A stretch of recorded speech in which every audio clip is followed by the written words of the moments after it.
Assalamualaikum warahmatullahi wabarakatuh. Selamat pagi teman-teman. Perkenalkan, kami dari kelompok 4. Di sini kami akan membahas materi mengenai sumber hukum Islam Masadir Al-Ahkam 1 dan 2. Sebelumnya, perkenalkan, saya Ajun Nurul Afa, NIM 4320084. Yang kedua ada Farah Lustiani, NIM 4320066, dan yang ketiga ada Nadia Fitriatul Hasanah, NIM 4320001. Yang pertama ada pengertian sumber hukum Islam. Pengertian hukum Islam. Hukum Islam berasal dari rangkaian kata hukum dan Islam. Menurut Amir Syarifuddin, hukum adalah seperangkat peraturan tentang tingkah laku manusia yang diakui sekelompok masyarakat, disusun orang-orang yang diberi wewenang oleh masyarakat itu, berlaku dan mengikat untuk seluruh anggotanya. Sedangkan hukum dalam pengertian hukum syara' menurut istilah ulama usul adalah kitab atau doktrin syar'i yang berhubungan dengan perbuatan mukallaf, baik berupa tuntutan, pilihan, atau ketetapan. Yang kedua ada pengertian sumber hukum Islam.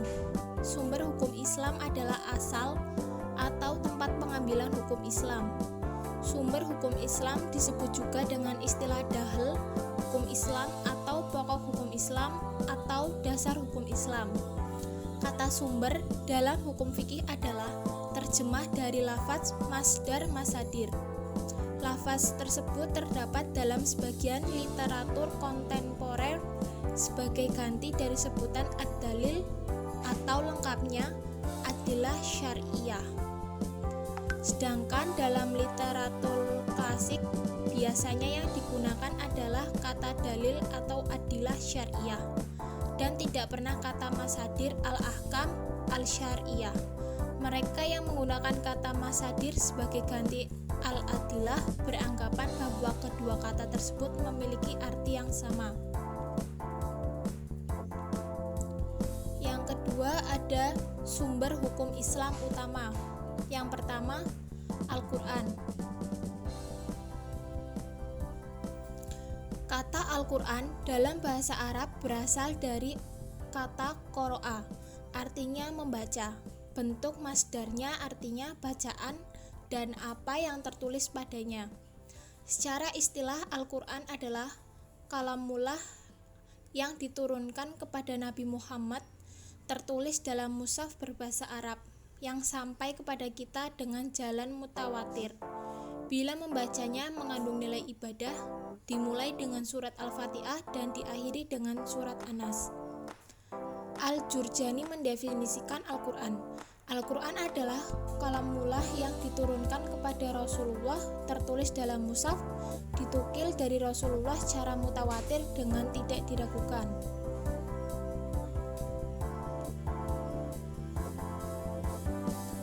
Untuk slide selanjutnya yaitu hukum-hukum yang terkandung dalam Al-Quran akan dibacakan oleh Mbak Nadia. Adapun hukum-hukum yang terkandung dalam Al-Quran, yang pertama, hukum-hukum i'tiqadiyah, yaitu hukum yang dengan keimanan kepada Allah, kepada malaikat, kepada kitab-kitab, para rasul Allah, dan kepada hari akhir. 2. Hukum-hukum amaliyah, yaitu hukum yang berhubungan dengan perbuatan manusia. Hukum amaliyah ini ada dua, mengenai ibadah dan mengenai muamalah dalam arti yang luas. Hukum dalam Al-Quran yang berkaitan dengan bidang ibadah dan bidang al-ahwal, al-syakhsiyah, atau ihwal perorangan atau keluarga, disebut lebih terperinci dibanding dengan bidang-bidang hukum yang lainnya. 3. Hukum-hukum khuluqiyah, yaitu hukum yang berhubungan dengan akhlak.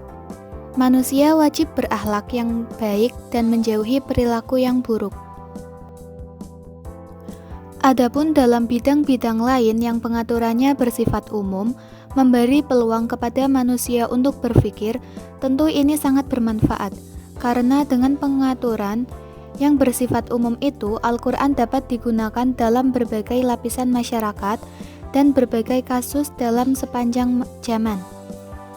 Hukum Islam memberi peluang kepada masyarakat dan manusia untuk berubah, maju, dan dinamis.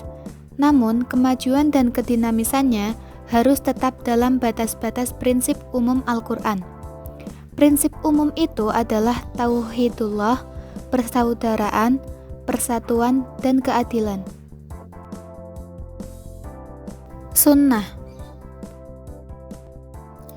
Sunnah secara bahasa berarti cara yang dibiasakan atau cara yang terpuji. Sunnah lebih umum disebut sebagai hadis, yang mempunyai beberapa arti, yakni dekat, baru, berita. Dari arti-arti tersebut, maka yang sesuai untuk pembahasan ini adalah hadis dalam arti khobar. Seperti dalam firman Allah, secara istilah menurut ulama usul fikih adalah semua yang bersumber dari Nabi selain Al-Quran, baik berupa perkataan, perbuatan, atau persetujuan. Adapun hubungan Al-Sunnah dengan Al-Quran dilihat dari sisi materi hukum yang terkandung di dalamnya sebagai berikut. A. Mu'aqqid, yaitu menguatkan hukum suatu peristiwa yang telah ditetapkan Al-Quran, dikuatkan dan dipertegas lagi oleh Al-Sunnah. Misalnya, tentang sholat, zakat terdapat dalam Al-Quran dan dikuatkan oleh As-Sunnah. Untuk slide selanjutnya akan dilanjutkan oleh teman saya Farah Lustiani. B. Bayan, yaitu As-Sunnah menjelaskan terhadap ayat-ayat Al-Quran yang belum jelas. Dalam hal ini ada 3 hal. Yang pertama, memberikan perincian terhadap ayat-ayat Al-Quran yang masih mujmal. Misalnya perintah sholat dalam Al-Quran yang mujmal diperjelas dengan sunnah. Demikian juga tentang zakat, haji, dan saum. 2. Membatasi kemutlakan atau takyid al-mutlak. Misalnya Al-Quran memerintahkan untuk berwasiat dengan tidak dibatasi berapa jumlahnya, kemudian as-sunnah membatasinya.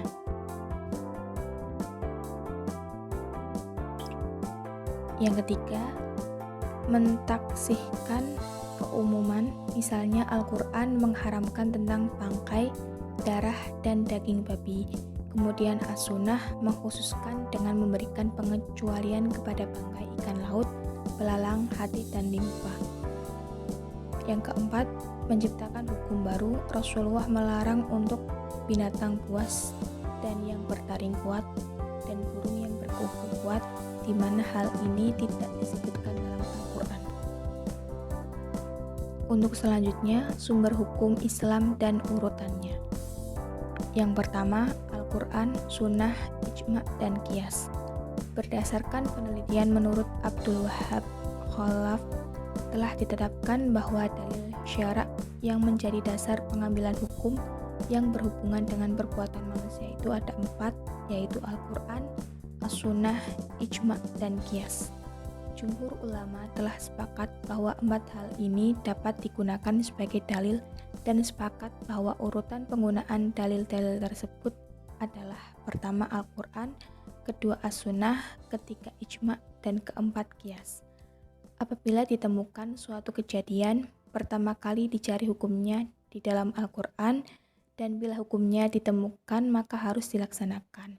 Bila dalam Al-Quran tidak ditemukan, maka harus dicari ke dalam sunnah, dan jika dalam sunnah juga tidak ditemukan, maka harus dilihat apakah para mujtahid telah sepakat tentang hukum dari kejadian tersebut, dan bila tidak ditemukan juga, maka harus berijtihad mengenai hukum atas kejadian itu dengan mengkiaskan kepada hukum yang memiliki nas.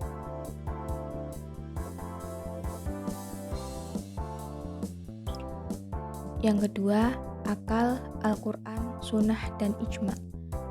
Dasar pertimbangan Mu'tazilah menempatkan dalil akal pada urutan pertama karena dengan akal manusia mengetahui Al-Quran, Sunnah, dan Ijma'. Selain itu, Abdul Al-Jabbar mendasar pandangan dalam Istinbat Al-Ahkam pada dalil akal sebagai urutan pertama sebelum Al-Quran, As-Sunnah, dan Ijma'. Melihat urutan seperti ini, jelas bahwa peranan akal lebih tinggi dan penting dari dalil-dalil lainnya. Dasar pertimbangannya, karena dengan akal manusia mengetahui Al-Quran, Sunnah, dan Ijma', sehingga dengan akal manusia dapat membedakan antara yang baik dan yang buruk. Selain itu, Allah Subhanahu wa Ta'ala juga tidak akan berbicara kecuali kepada manusia berakal. Menurut El-Gardet dan M.M. Anawati, sebagaimana yang dikutip Harun Nasution, akal dalam pendapat Mu'tazilah adalah petunjuk jalan bagi manusia menjadi pencipta perbuatannya. Berdasarkan hal tersebut, akal bukanlah otak, tetapi akal adalah daya, seperti yang digambarkan di dalam Al-Quran, memperoleh pengetahuan dengan memperhatikan alam sekitarnya. Menurut Harun Nasution, akal dalam pengertian inilah yang dikontraskan dalam Islam dengan wahyu yang membawa pengetahuan dari luar diri manusia, yaitu dari Tuhan.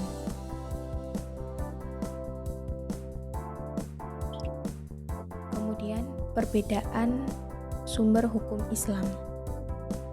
Ulama Syiah berpendapat bahwa akal merupakan sumber hukum fikih berkenaan dengan sesuatu yang tidak tersebut dalam Al-Quran atau Sunnah, meskipun mereka mendefinisikan Sunnah dengan arti yang lebih luas.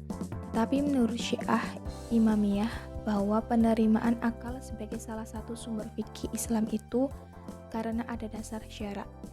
Sedang jumhur fuqaha tidak menjadikan akal sebagai pembuat hukum dan mereka mengembalikan sesuatu yang tak ada nasnya kepada sesuatu yang ada nasnya dengan beberapa jalan, baik dengan jalan qiyas, istihsan, atau dikembalikan kepada kemaslahatan yang dibenarkan syara meskipun tidak ada dalil khusus yang menunjukkannya.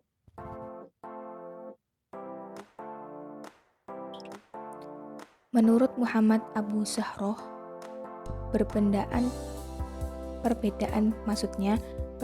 pendapat antara ulama Syiah dengan jumhur fuqaha tentang eksistensi akal atau apakah bisa dianggap sebagai dalil atau tidak ketika tidak ada nas adalah berpangkal dari adanya perbedaan dalam masalah tahsin akli atau kebaikan menurut akal. Oleh karena itu, dalam hal akidah, golongan Syiah Imamiyah menganut mazhab Mu'tazilah, maka mereka memandang akal sebagai sumber hukum pada saat nas tidak ditemukan. Namun, dalam Al-Quran dengan jelas memerintahkan kita mengikuti apa yang diajarkan Nabi, yaitu berpegang pada Al-Quran dan Al-Hadis. Sehingga dari ungkapan tersebut, jelaslah kalangan ahlu sunnah berpegang Al-Quran dan Al-Hadis sebagai sumber utama hukum Islam.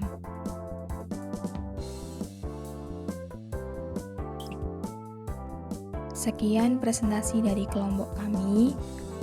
Untuk tanggapan dan pertanyaan akan dilanjutkan di WA Group. Terima kasih. Wassalamualaikum warahmatullahi wabarakatuh.